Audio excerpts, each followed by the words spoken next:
비문학에서 문제 중 오답률이 높은 것은 20번 문제입니다. 요 20번 문제 오답률이 높아서 제가 이 지문을 해드리는데 20번 문제 왜 오답률이 높냐? 마지막에 푸신단 말이야. 마지막에 푸시면 안 돼요. 읽으면서 풀어야지 지문도 이해가 쉽고 문제도 전자동으로 풀리는 겁니다. 먼저 풀 문제들을 지정해 놨을 경우 출제 의도대로 먼저 풀어달라는 것, 그걸 잊지 마세요. 이 지문은 우리가 열심히 엄청 많이 연습했던 거 아닙니까?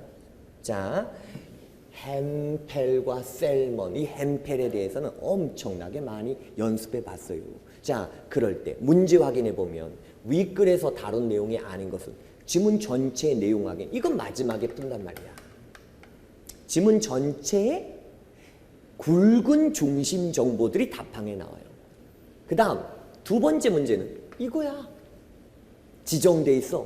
본문에 뭐 나온다고? 햄펠 나온다고.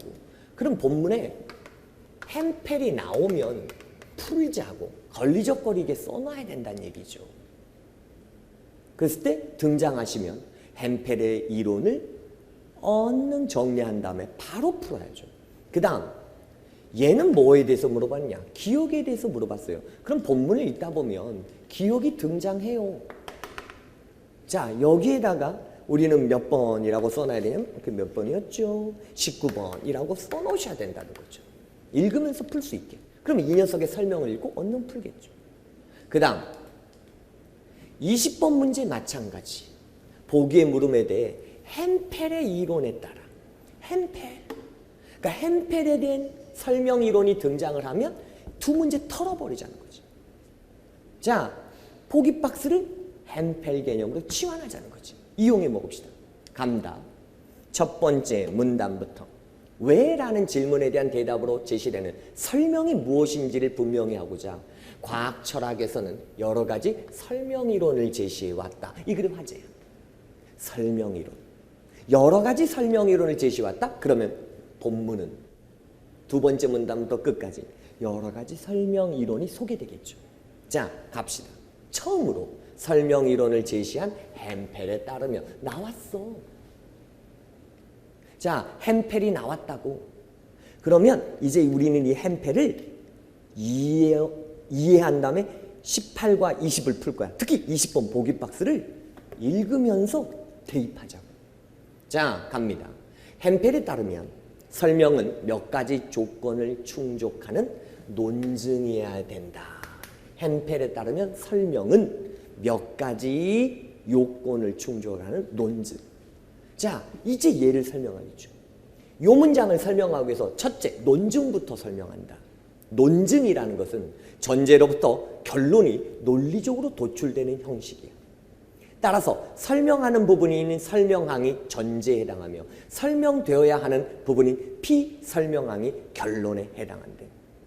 자, 이 녀석을 여기에 딱 끼워 넣자는 얘기지.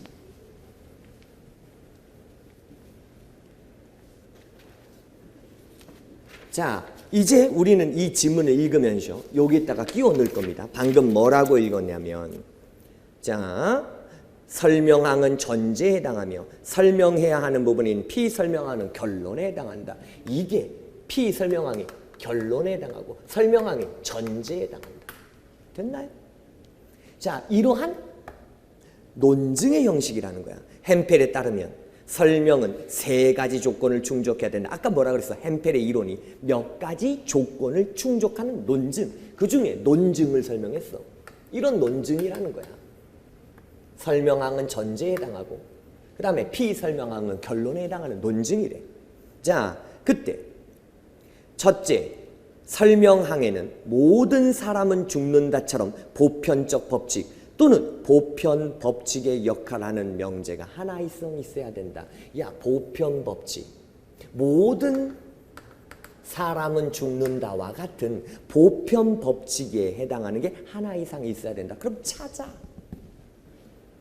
그럼 보편 법칙에 해당하는 걸 찾아. 그랬을 때 이 녀석이 나오잖아. 이거야.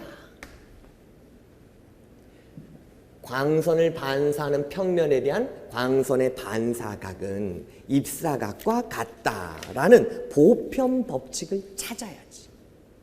자, 그 다음에 다음 문장으로 보면 둘째, 보편 법칙이 구체적으로 적용되는 맥락을 나타내는 소크라테스는 사람이다와 같은 선행 조건이. 자, 이제 이 녀석 나오는 거야.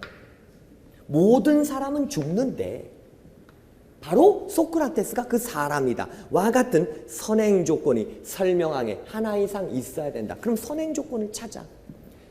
평면에 대한 광선의 반사각은 입사각과 같다라는 이 보편에 자 구체적으로 적용되는 맥락을 찾아. 그러면 이 녀석 A는 광선을 잘 반사하는 평면 거울이다. 평면에 광선이 반사되면 반사각은 입사각과 같은데 그러면 이게 그 녀석을 구체적으로 적용한 거지. A가 바로 그 평면이다. 자, 그 다음 이 녀석은 뭐냐? 입사각과 반사각이 같다 해서 이 니은은 A에 대한 광선 B의 입사각이 30도라고 나와 있고 그 다음 요 밑에 있는 디귿은 반사각이 30도라고 나와 있어. 자, 이 녀석은 설명하게 들어갈 수가 없어. 왜? 얘는 피설명항. 이 녀석이어야 돼. 광선 B의 반사각은 왜 30도일까? 이 녀석이 결론으로 나와야 된단 말이야. 이 녀석을 설명하는 거잖아. 그럼 반사각이 30도 되는 건 우리가 설명하고 싶은 그 결론, 피설명항이야. 그럼 얘는 결론으로 나와야 되니까 요 녀석이 뭐야? 이 녀석이 또 여기에 들어가는 거지. 그럼 여기는 기역과 니은이 들어가겠네. 이거를 읽으면서 털어버리라는 거지. 그러면 지문도 이해돼. 지문도 이 문제를 통해서 깔끔해지죠. 자, 설명항과 피설명항을 어떻게 얘기했냐? 설명항은 전제, 모든 사람은 죽는다. 근데 소크리가 사람이다. 그럼 결국 소크리도 죽는다. 소크리가 죽는다. 왜 죽냐? 모든 사람은 죽는다. 근데 소크리니까 사람이니까. 이거거든.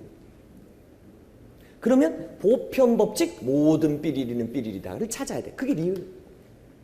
그러면 요게 선행 조건으로 들어가는 것은 자, 평면에 반사하는 반사각은 입사각과 같다. 우리가 나와야 될 결론은 반사각이야. 그럼 선행 조건은 입사각이 나와야 되고 평면 거울이다가 나와야 되는 거지. 그러면 이제 피설명항의 결론이 뭐가 나오는 거야? 그래서 입사각과 똑같아야 되니까. 자, 반사각은 30도이다가 결론으로 나오는 거죠. 자, 이렇게 해서 20번 문제 답 4가 나오면서 헨펠이 이해되는 거예요. 자, 그 다음 마지막 셋째, 피설명항은 설명항으로부터 건전한 논증을 통해 도출돼야 된다. 여기거든. 모든 반사각은 평면에 대해서 입사각과 똑같아지는데 선행조건 A가 바로 그 평면 거울이고 그 다음에 선행조건 2 입사각이 30이라면 결국 반사각은 30이 나온다. 자, 이게 건전한 논증. 논증의 전제가 모두 참이라는 조건과 논증의 전제가 참이면 결론도 반드시 요 녀석이 참이라는 조건과 이 녀석이 참이면 반드시 결론도 참이다 라는 게 건전한 논증. 이처럼 헨펠의 설명 이론은 피설명항이 보편 법칙의 개별 사례로서 마땅히 일어나야 할 일이었음을 보여주는 기 위한 설명의 요건을 제시했다는 점에서 의의가 있다. 자, 피설명항이 보편 법칙의 개별 사례다. 모든 사람은 죽는다에 소크리는 왜 죽었느냐? 보편 법칙의 개별 사례다. 이거죠. 자, 이 녀석을 가지고 자, 다음 문단을 또 가볼까요? 하지만 헨펠의 설명 이론은 설명에 대한 우리의 일상적 직관, 즉 경험적으로 파악할 수 없는 추상적 문제에 대해 대부분의 사람들이 공유하는 상식과 충돌하는 문제가 있다. 지금까지가 헨펠을 설명한 건데 이 녀석의 의의를 얘기했는데 그런데 뭐도 있다? 문제도 있다는 거죠. 뭐와 충돌하는? 우리의 상식과 충돌하는 그런 문제도 있다. 자, 그 녀석에 대한 설명이 쭉쭉쭉쭉 나오죠. 일상적 직관에 따르면 설명으로 인정되는데 햄펠에게는 설명이 아니라고 되는 경우도 있고 또 일상적 직관으로는 설명이 안 되는데 자, 햄펠의 이론을 따르면 몇 가지 요건을 충족하는 논증으로 국한해버렸기 때문에 이들 요건을 충족하는 논증이기만 하면 설명으로 인정돼 버리는 자, 그렇게 상실과 충돌한다는 걸 설명했습니다. 자, 이는 햄펠의 이론이 설명을 몇 가지 요건을 충족하는 논증으로 국한했기 때문에 이런 요건을 충족하는 논증이만 하면 모두 설명으로 인정해야 되는 동시에 그렇지 않으면 다 배제해야 된다는 데서 자, 이런 상식과 충돌하는 문제가 생겨납니다. 까지. 자, 이걸 가지고 이제 18번 문제 풀게요. 18번 문제. 어떤 것이 적절하지 않은 겁니다. 어떤 것이 건전한 논증이면 그것은 반드시 설명이다. 건전한 논증이면 반드시 설명이다 라는 것은 자, 건전한 논증은 바로 뭐였냐면 앞에서 설명항으로부터 건전한 논증, 논증의 전제가 모두 참이라는 조건과 그 다음에 논증의 전제가 모두 참이라는 결론도 참이라는 조건을 만족하는 논증 이거거든요. 근데 설명이 되려면 햄펠이 얘기하는 조건은 3개예요. 그 중에 1번 답항은 그 중 하나예요. 조건 1, 2가 없죠. 그래서 적절하지 않은 것. 답 1번. 그 다음에 2번. 일상적 직관에서 설명으로 인정된다고 해서 모두 설명은 아니다. 자, 일상적 직관에서 설명으로 인정된다고 해도 모두 설명은 안 된다. 이게 아까 여기에서 나왔던 우리의 일상적 상식과 충돌한다는 것. 어떤 것이 설명이라면 설명항에 포함되는 명제들은 반드시 참이다. 설명이라면 설명항에 포함되는 명제는 반드시 참이어야 하죠. 그 다음 피설명항은 특정 맥락에서 보편법칙에 따라 발생한 개별 사례가 나오는 겁니다. 자, 그 다음 어떤 것이 설명이라면 피설명항은 반드시 설명항에서 논리적으로 도출되어야 합니다. 설명이라면. 그렇죠. 자, 나머지는 다 맞는데 1번은 건전한 논증이면 반드시 설명이다? 아니죠. 건전한 논증이어야 되고 그 다음에 보편법칙이 있어야 되고 선행조건이 있어야 되는 3가지 규칙이 있어야 돼. 자, 그렇게 해서 18번에 1번을 푸는 거였죠. 그 다음에 이제 마지막에 셀먼으로 갑니다. 셀먼은 자, 여기 햄펠과 달리 셀먼은 자, 햄펠과 달리 셀먼은 이제 뭐냐? 대립상. 햄펠과 다르대. 얘는 설명이 논증이 아니라고 판단한다. 논증은 누구였고? 햄펠. 그게 아니다. 자, 그럼 뭔데? 원인을 밝히는 것이 설명이다. 피설명항은 결과고 그것의 원인을 찾는 게 설명이다. 이게 인과적 설명 이론. 구별하는 거죠. 자, 얘는 우리의 일상적 직관에 더 부합한다는 장점이 있어요. 앞과의 차이. 앞에는 우리의 상식과 충돌. 근데 얘는 우리의 상식과 부합. 자, 하지만 얘도 문제가 있다는 거지. 원인과 결과 사이 관계가 분명하지 않다라는 문제를 해결해야 된다. 이게 문제 19번이에요. 그럼 이 녀석에 대한 설명. 결과를 일으키는 원인이 너무 많다는 거죠. 그 중에 뭐가 원인과 결과로 매칭이 될 수 있느냐 이거죠. 그게 19번 문제예요. 기억에 대한 이해로 가장 적절한 것. 정답 4번. 결과를 야기한 정확한 원인을 확정하기가 힘들다는 것. 원인은 너무나 많기 때문에 그것을 밑에서 군더더기로 설명하죠. 예를 들어 소크라테스가 죽게 된 원인은 얘지만 얘도 있고 얘도 있고 자, 이렇게 결과를 일으키는 원인을 골라내는 문제는 원인과 결과가 시공간적으로 어떻게 연결되는지에 따른 철학적 분석을 필요로 한다. 이 말이 바로 뭔 말이냐? 원인이 너무 많다는 거잖아요. 그중에 뭘 선택하는 거가 어렵다요. 자, 그것이 없다면 설명을 인과로 이해하려는 시도는 설명이라는 불명료한 개념을 다시 인과라는 불명료한 개념으로 대체하는 것에 불과할 수 있기 때문에 문제가 발생한다는 거예요. 그래서 마지막, 이에 대해 현대 철학자들은 현대과학의 성과를 반영하는 철학적 탐구를 통해 새로운 설명 이론을 제시하기 위한 고민을 계속하고 있습니다. 라고 지문이 끝났죠. 자, 이 지문의 줄거리는 첫 번째 화제가 설명이 무엇이냐. 그것에 대해서 설명이론 1, 2, 햄멜과 그 다음에 이 녀석 셀먼이 나왔어. 둘의 차이. 그리고 마지막, 둘 다 문제가 있어. 그래서 아직도 계속 고민을 계속하고 있다. 이 얘기예요. 그러면 17번 문제 윗글에서 다루지 않은 내용 나오죠. 햄펠의 설명이론이 차지하는 의 있었어요. 그 다음 그 녀석의 문제도 있었어요. 그 다음에 햄펠의 설명이론에서 설명과 논증의 관계, 바로 설명을 논증으로 설명한다고 나왔어요.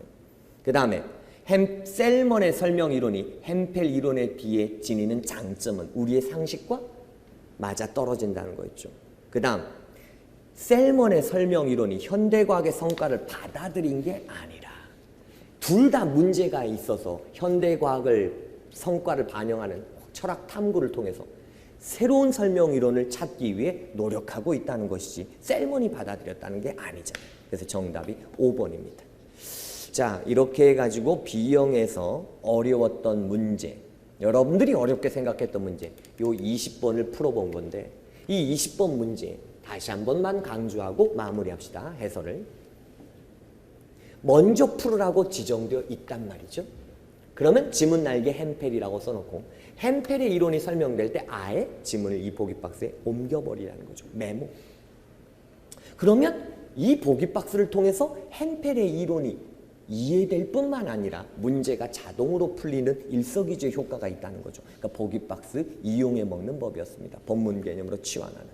자, 여기까지 해서 B형 시험지의 해설을 마치도록 하겠습니다. 수능 때는 좀 더 나은 실력을 보일 수 있으려면 여러분들에게 내가 던진 오답률이 높은 것에 던진 팁을 잊지 마세요. 문법. 보기 박스를 통해 출제우들을 정확하게 판단하고 푼다. 비문학. 먼저 풀 문제들을 먼저 풀어줘라. 이런 팁이었습니다. 자, 고생하셨습니다.